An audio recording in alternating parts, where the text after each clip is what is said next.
You are listening to Words with a Mad Coach. I am Mad Coach. I am Mad Coach. I am.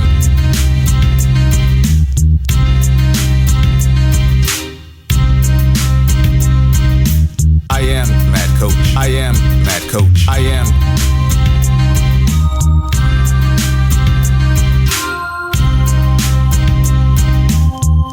You are listening to Words with a Mad Coach. This is for, again, my independent coaches, and what I'm discussing here is a continuation on how do you know if you're doing mixed martial arts. So in part one, I told you that you had to make sure that you had some type of hybrid training method that you're using. All right. So the mistake that most people make with the hybrid training method is they do one of two things. They start just training the big four: boxing, wrestling, jiu-jitsu, and Thai boxing in the same session. And they believe that, that's a hybrid method. Or they do something that resembles a circuit or CrossFit for mixed martial arts. And some of that works. It works better than not doing any of it, The other method is that they tend to just say, okay, Monday we'll do wrestling, Tuesday jiu-jitsu, Wednesday boxing, Thursday some form of Muay Thai, kickboxing, and they may even break it out on Fridays where they do mixed martial arts sparring.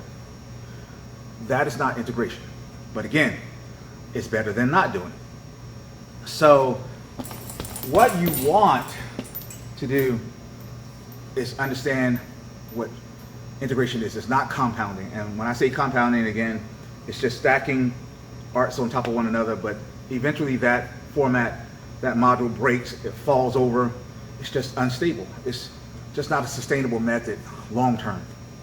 So we got to think long term, thinking the macro, not the micro. In the micro, if I go to a visiting gym and they're doing 15 minutes of boxing, wrestling, jiu-jitsu, and so on, that works in the micro. But long term, it's just not a good, stable format. So how do we integrate? Why is it important? And exactly what is it? All right, so the reason it's important is because you want to participate in mixed martial arts. You want to get closer and closer and closer every day that you train, getting closer to the method, the format that you're going to fight under. That is the way you want to train. You get better at mixed martial arts by doing mixed martial arts training. That's why it's so important. And how do we get there? So what we want to do is we want to take the elements, the criteria from the boxing, the wrestling, jiu-jitsu, and the Thai boxing.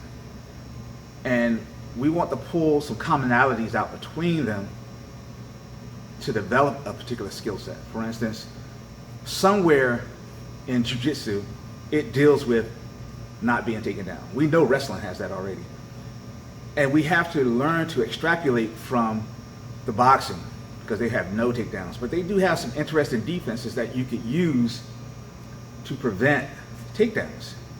And also in the Thai boxing, they don't exactly do takedowns, we call them sweeps, but they do have some ways to stop sweeps. So we want to extrapolate the methods for defending against a takedown or even a knockdown. We want to understand how do we pull from those arts to integrate into a training method that we can use to stop ourselves from being taken down. That's what integration is about. It's not just compounding.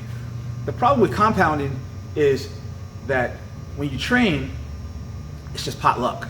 Some guys are going to get it better than others, but you won't have a continuous method that you can teach to those who are kind of here at the bottom.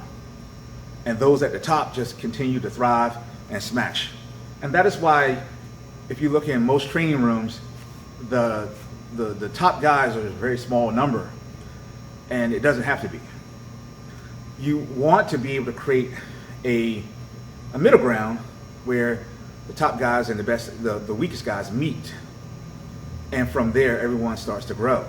All right, but studies have shown that if you take the weakest guys and just throw them into the same category as the toughest or strongest, they normally don't keep up. They either get smashed or they slow the better guys down. And if you don't have a measuring system in your gym to figure out why performance is dropping off, then you begin to do some artificial things like trying to push everybody harder. It must be conditioning. We've got to bring in so many new coaches.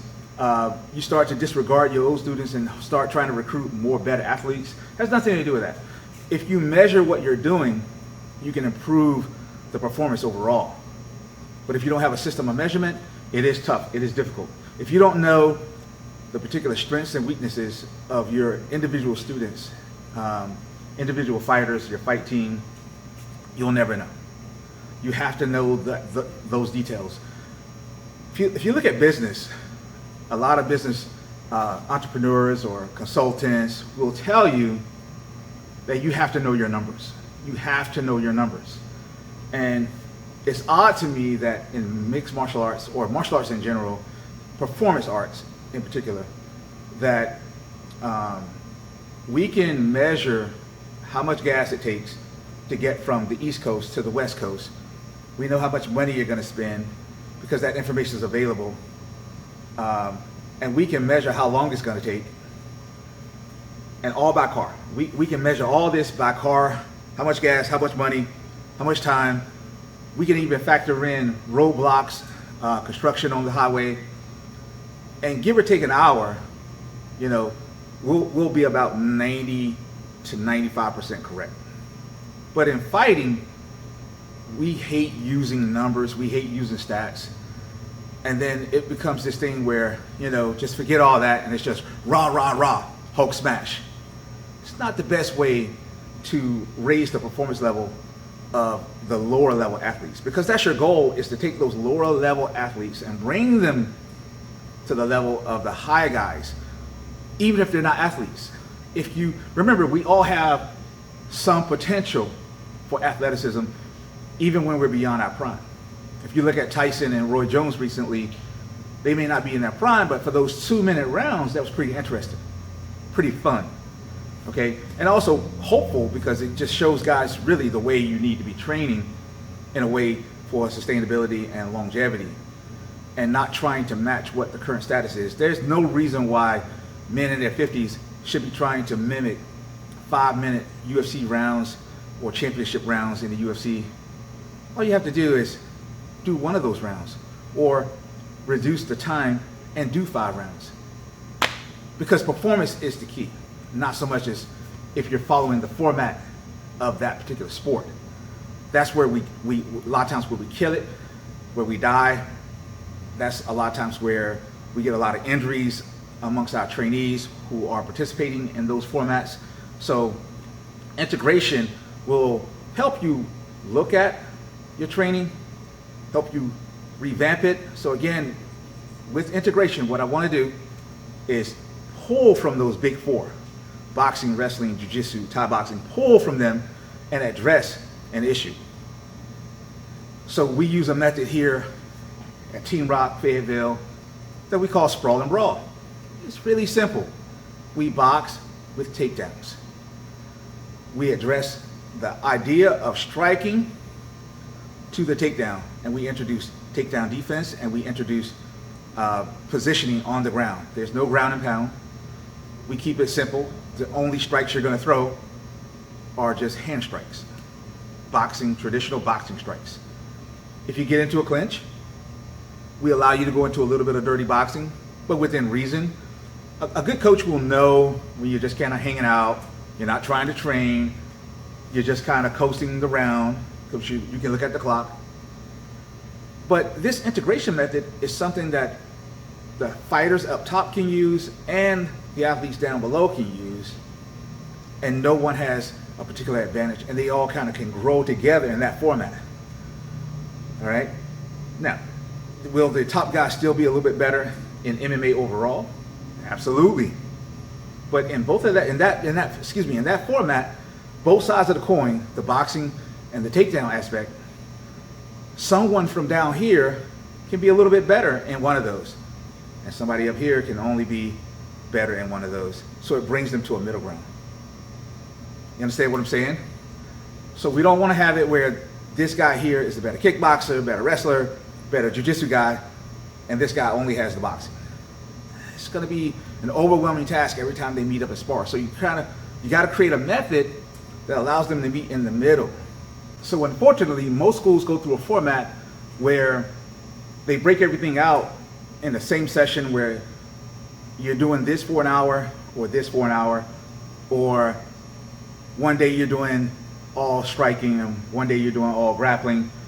And the problem with it, it still creates that hierarchy where the better athletic, more experienced guys are just better, and these guys never catch up. So if you want more information on how to set up a program, hey, just follow my links, go to my Facebook, go to my Instagram, leave me a message somewhere, and I'll get back with you. All right, I'm Coach Sess, and you've had Words with the Mad Coach.